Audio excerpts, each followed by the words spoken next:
2025-26ನೇ ಸಾಲಿನ ರಾಜ್ಯ ಬಜೆಟ್ ಮಂಡನೆಗೆ ಈಗ ಸಿದ್ಧತೆ ನಡೆದಿದ್ದು ರಾಜ್ಯ ಬಜೆಟ್ ಸಿದ್ಧತೆ ಆರಂಭಿಸಿದ್ದಾರೆ ಸಿಎಂ ಸಿದ್ದರಾಮಯ್ಯನವರು. ಇಂದಿನಿಂದ ಪ್ರತಿ ದಿನ ಕೂಡ ಪ್ರತಿಯೊಂದು ಜಿಲ್ಲೆಯ ಪ್ರತಿಯೊಂದು ಇಲಾಖೆಯ ಜೊತೆ ಸಿಎಂ ಸರಣಿ ಸಭೆಯನ್ನು ನಡೆಸ್ತಾ ಇದ್ದಾರೆ. ಸಿಎಂ ಗೃಹ ಕಚೇರಿ ಕೃಷ್ಣಾದಲ್ಲಿ ನಡೆಯಲಿದೆ ಸಭೆ. ಬೆಳಗ್ಗೆ 11 ಗಂಟೆಯಿಂದ ಸಂಜೆ 6:30ರವರೆಗೂ ಕೂಡ ನಿರಂತರವಾಗಿ ಸಭೆಗಳನ್ನು ನಡೆಸ್ತಾ ಇದ್ದಾರೆ.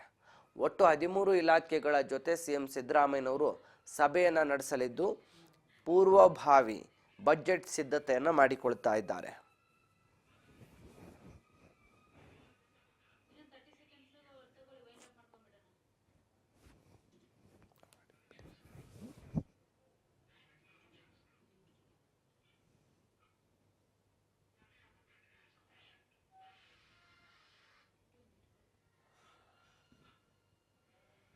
ಇಂದಿನಿಂದ ಪ್ರತಿ ಇಲಾಖೆಯ ಜೊತೆ ಕೂಡ ಸಿಎಂ ಸಭೆಯನ್ನು ನಡೆಸಿ ಇಲಾಖೆಗಳಿಗೆ ಸಂಬಂಧಪಟ್ಟಂತೆ ಬಜೆಟ್ನಲ್ಲಿ ಏನೆಲ್ಲ ಅನುದಾನದ ಬೇಡಿಕೆ ಇದೆ ಎನ್ನುವ ಮಾಹಿತಿಯನ್ನು ಕಲೆ ಹಾಕಲು ಸಿಎಂ ಸಭೆಗಳನ್ನು ನಡೆಸ್ತಾ ಇದ್ದಾರೆ.